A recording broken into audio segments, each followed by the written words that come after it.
Good morning students.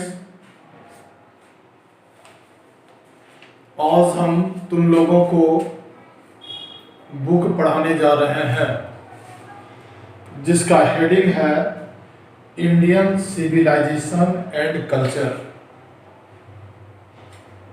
Retain by Mahatma Gandhi. यानी कि इस एक्सट्रैक्ट को महात्मा गांधी जी लिखे।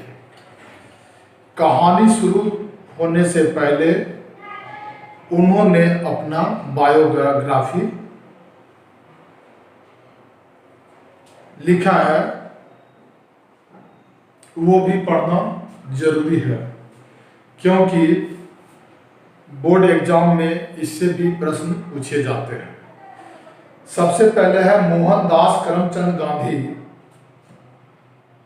1869 टू 1948, यानी कि महात्मा मोहनदास यानी कि महात्मा गांधी जी का पूरा नाम मोहनदास करमचंद गांधी था। उनका जन्म 1869 ईस्वी में हुआ था और मृत्यु 1948 में। पॉपुलरली नोन एज बापू और the father of the nation, वह मुख्य रूप से बापू के नाम से और फादर ऑफ द नेशन के नाम से जाने जाते हैं। Was more a spiritual leader than a politician, वह राजनीतिज्ञ से ज्यादा आध्यात्मिक लीडर थे। He successfully used truth and non violence as the chief weapons against the British rule in India, वह भारत में अंग्रेजों के रूल के विरुद्ध में वो सच्चाई और अहिंसा को मुख्य हथियार बनाए and help India gain independence, और भारत को आजादी दिलाने में मदद किए। फ्रॉम 1915 टू टिल 1948, मतलब 1915 से लेकर 1948 तक ही कंप्लीटली डोमिनेटेड इंडियन पॉलिटिक्स, मतलब वह पूर्ण रूपेण भारत के राजनीतिक में संलग्न रहे। He died at the hand of A fanatic on 30 जनवरी 1948, और वह मारे गए 30 जनवरी 1948 को एक देशद्रोही के द्वारा, जिनका नाम यहाँ में दिया हुआ है। नाम उनका है Nathuram Godse. His autobiography my experiment with true, मतलब उनका ऑटोबायोग्राफी जो है माई एक्सपेरिमेंट विथ ट्रू में दिया हुआ है। And the numbers articles that he wrote for young India, और दूसरा एक बुक लिखे यंग इंडिया नाम का, जिसमें वो अपना बहुत सारा आर्टिकल्स को लिखे एंड स्पीचेस को लिखे and that he delivered on different occasion, जो वो अन्य उत्सवों में दिए थे। Reveal him not only as an against thinker, वह केवल एक विचारक ही नहीं but also as a great master of chest, वह जो है चेस्ट का एक मास्टर भी थे।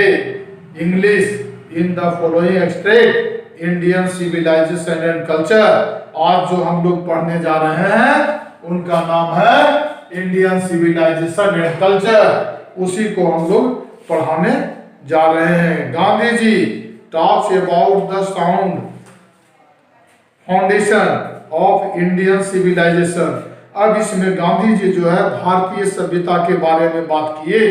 विच has successfully withstood the passage of time, जो समय बीतने के साथ साथ इनको सफलतापूर्वक समझा गया।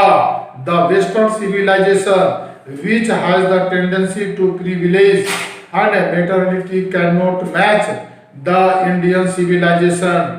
In this line, Gandhiji said that Indian civilization is one of the best civilization in the world.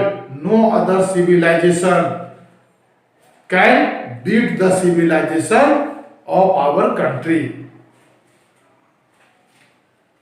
यानी कि इस लाइन में महात्मा गांधी जी कहते हैं कि भारत की सभ्यता जैसी और कहीं कोई सभ्यता नहीं है। बहुत सारे सभ्यता का उत्थान हुआ लेकिन शीघ्र ही पतन हो गया। अब इसके बाद जो है एक 4 क्वेश्चन दिया हुआ है, answer the following question orally. इसको लिखना नहीं है, मौखिक देना है। What do you know about Gandhi ji, मतलब तुम गांधी जी के बारे में क्या जानते हो। तो Gandhi ji was one of the well known person of our country. He sacrificed his life for the freedom of the country. He fought against the British rule and robbed our country from the hands of the British government. By then, we are able to breathe in free air. Mahatma Gandhi got our freedom in 1947, but unfortunately a fanatic man shot him dead on 30 January 1948. You have to write, or if you want to write, you can write. But here answer the following question orally. लिखा हुआ है What did Gandhi do for the farmers in Bihar? Bihar में गांधी जी क्या किए किसान के लिए, ये लिखना है। उसके बाद number 3, what do you understand by civilization and culture. Civilization और कल्चर के बारे में तुम क्या जानते हो, इसको लिखना है और बोलना है। किसी भी देश का सिविलाइजेशन एक होता है, लेकिन कल्चर जो है धर्म के अनुसार अलग अलग हो सकता है। तो गांधी जी जो है इस अध्याय में यही हम लोगों को बता रहे हैं। अब क्वेश्चन नंबर 4 है what do our scripture tell us about universal human values. अब हमारा स्क्रिप्चर जो है ह्यूमन वैल्यू के बारे में क्या बोलते हैं उसके बारे में ओरली बोलना है और लिख भी देना है। अब इंडिजिनस सिविलाइजेशन एंड कल्चर, अब मैं जो है से शुरू करना जा रहा हूं। I believe that the civilization India has evolve is not to be beaten in the world.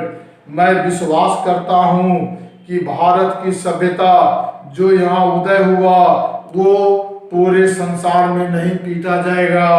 It means the civilization of our country is one of the best civilization in the world. No other civilization, even the Western civilization, cannot defeat or cannot crush the civilization of our country. समझ रहे हो?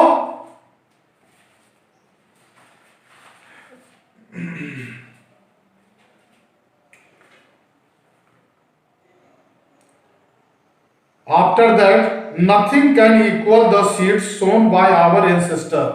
मतलब हमारे पूर्वजों के द्वारा वैसा कोई बीज नहीं बोया गया।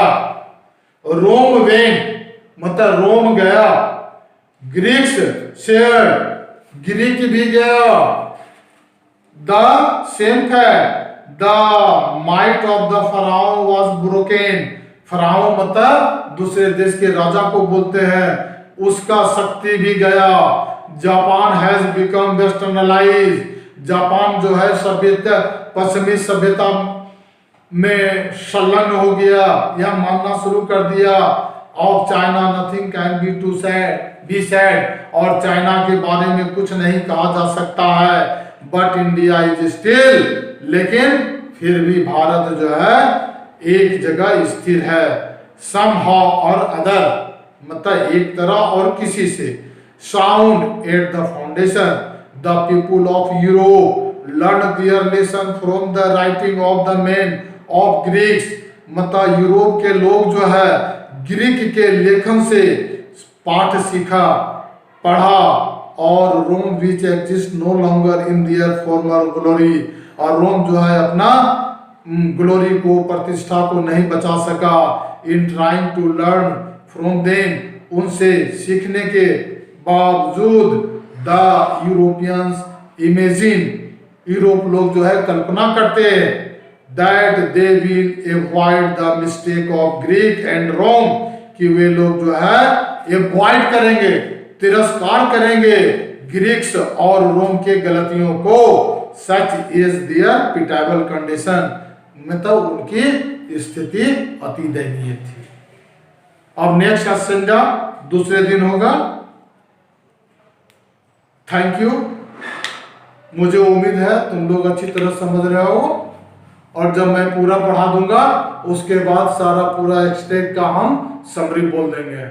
Thank you very much.